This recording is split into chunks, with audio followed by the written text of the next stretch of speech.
vamos a comentar qué controles vas a realizar a partir de ahora con tu médico y tu enfermera para el seguimiento de la diabetes que te hemos diagnosticado. Esto, el número y la frecuencia de los controles, al principio te preocupará un poco porque digamos que tienes otras cosas que hacer, pero yo creo que es importante para tu salud el que sepas por qué motivo y por qué se realizan este tipo de exploraciones o pruebas. En principio, un diabético, una persona con diabetes mellitus tipo 2 bien controlada, pues normalmente al año puede venir en 2 ocasiones a su médico, en 2 ocasiones a enfermería, siempre que se cumplan los objetivos de control que ya comentaremos en otro vídeo, en otra presentación. Hoy lo que voy a comentar es que a lo largo de las visitas de control, tu médico, tu enfermera, pues va a hacer algunas pruebas, algunas actividades que tienen una finalidad y es sobre todo prevenir y descartar la presencia de unas complicaciones que pueden aparecer en la diabetes. Las complicaciones agudas son distintas a las complicaciones crónicas. Voy a hablar de las complicaciones crónicas o de a largo plazo. De ellas las separamos entre macroangiopatía, microangiopatías y luego incluimos las nefropatías y lo que se llama el pie diabético.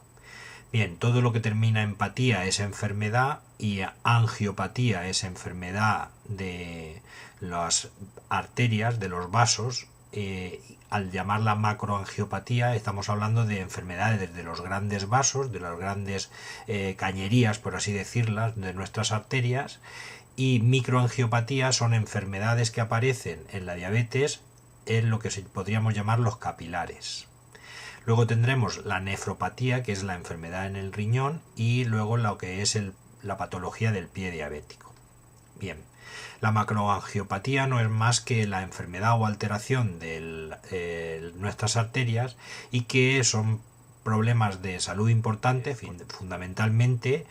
la cardiopatía isquémica, es decir, el infarto o la enfermedad por angina de pecho del corazón, las trombosis cerebrales o las enfermedades por patología en los vasos de nuestro cerebro que producen las trombosis o los ictus o digamos las enfermedades en que algunas personas han tenido isquemia en el cerebro. Y luego tendríamos la enfermedad circulatoria periférica, lo que se llama isquemia crónica de las extremidades inferiores. Bien, estas tres patologías tienen importancia desde el punto de vista del seguimiento y nuestro médico, nuestro enfermero va a insistir en aquellos aspectos que aumentan aún más en lo que es el riesgo cardiovascular de un paciente diabético. Es decir, un diabético ya de por sí tiene un riesgo cardiovascular alto. Pues si hay otros factores como son el tabaco,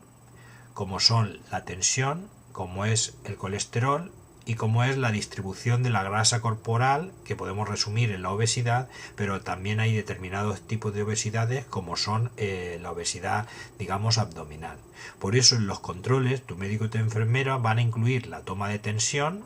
van a incluir la realización de una analítica en la que, aparte de controlar una cosa que explicaremos en un momento que se llama la hemoglobina glicosilada, controlarán también cómo funciona tu riñón, cómo funciona tu hígado y cómo funciona también tu metabolismo de los lípidos, en concreto el colesterol LDL, el colesterol que podemos hablar o llamarle entre nosotros el colesterol malo. Aparte de esto, también insistirá en el ejercicio para bajar el peso, te medirá la cintura, el perímetro abdominal e incluirá en la exploración un peso y una talla, así como las recomendaciones para el tabaco. Luego tendríamos la microangiopatía, que es la enfermedad del pequeño vaso o capilar, que se produce sobre todo a nivel del riñón y al nivel de la retina. Por eso en nuestras revisiones siempre nos incluirán un electrocardiograma, una exploración del fondo de ojo, que normalmente estas dos exploraciones se vienen a realizar todos los años y depende de su resultado de normalidad o no, tu médico o tu enfermera ya te indicará si se hacen anual o bianual. Lo de la retinopatía no es más que una causa importante de alteración en la visión y que lo importante desde el punto de vista de su prevención es detectarlo de forma precoz y sobre todo tener unos niveles de lo que hemos comentado antes de hemoglobina glicosilada baja que nos permitiría disminuir nuestro riesgo a largo plazo de la macroangiopatía y sobre todo de la nefropatía y la retinopatía diabética. Bien, la retinopatía diabética lo único que aparece es una alteración en el capilar de las venas y eso se tiene que ver con un aparato que se llama retinógrafo. Desde el punto de vista del funcionamiento del riñón, tu médico lo que hará es pedirte normalmente cada año, 2 veces al año según como esté, una analítica para ver el funcionamiento del riñón y sobre todo el filtrado glomerular. Y con esto lo que medimos es si el riñón funciona bien al 100% o hay alguna alteración en el filtrado de lo que llamamos glomérulo. Para que te hagas una idea, nuestro riñón funciona como un colador en el que hay una especie de entre nosotros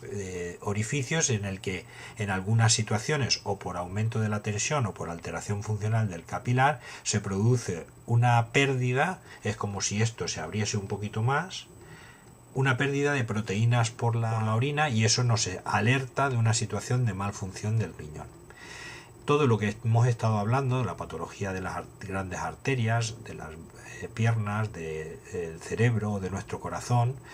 la nefropatía y la patología de la retina, es importante la intervención preventiva y por eso tenemos una serie de pruebas que te incluirán en la exploración analíticas o electros o pruebas como el retinógrafo. Pero también tu médico te hará una exploración cardiovascular, es decir, te explorará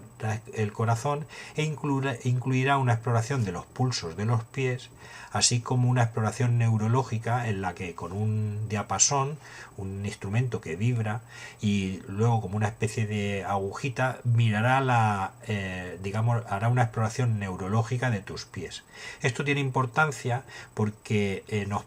permite detectar la presencia de una cosa que se llama una neuropatía diabética. Esto yo lo explico pues igual que cuando uno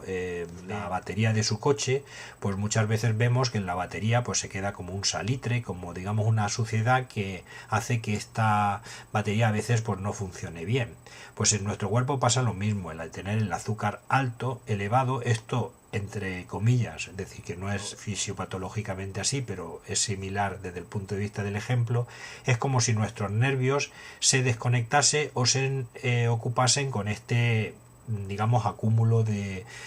glucosa no requerida en nuestro cuerpo.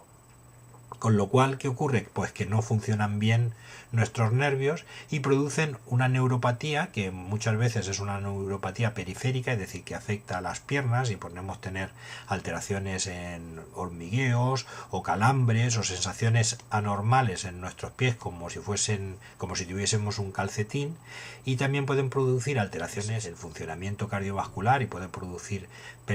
mareos o sensación de inestabilidad por hipotensión o alteraciones en el funcionamiento de nuestro intestino y muchas veces pues aparecen cuadros de diarreas, sobre todo nocturnas, indoloras, etc. Todo esto nos lo permite la exploración y son cosas que tenemos que prevenir precisamente intentando mantener un nivel de hemoglobina glicada bajo, un control de la tensión arterial adecuada, evitar los factores de riesgo cardiovascular distintos al colesterol y el azúcar y la tensión, como son el sobrepeso, así como los hábitos no saludables como es el tabaco o el exceso en el consumo de alcohol.